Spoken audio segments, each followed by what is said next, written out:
الله يبسط الرزق لمن يشاء ويقدر وفرحوا بالحياة الدنيا وما الحياة الدنيا في الآخرة إلا متاع ويقول الذين كفروا لولا أنزل عليه آية من ربه قل إن الله يضل من يشاء ويهدي إليه من أناب الذين آمنوا وتطمئن قلوبهم بذكر الله ألا بذكر الله تطمئن القلوب الذين آمنوا وعملوا الصالحات طوبى لهم وحسن مآب كذلك أرسلناك في أمة قد خلت من قبلها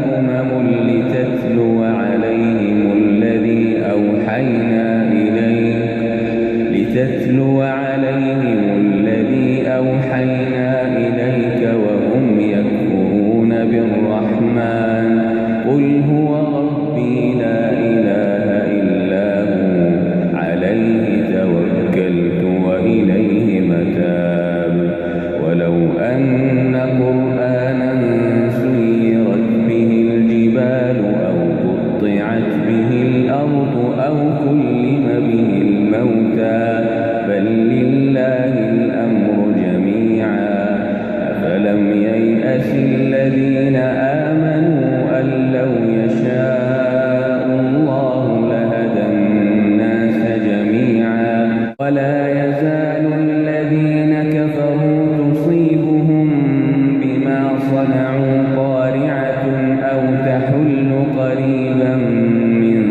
دارهم حتى يأتي وعد الله إن الله لا يخلف الميعاد ولقد استهزئ برسل من قبلك فأمليت للذين كفروا ثم أخذتهم فكيف كان عقاب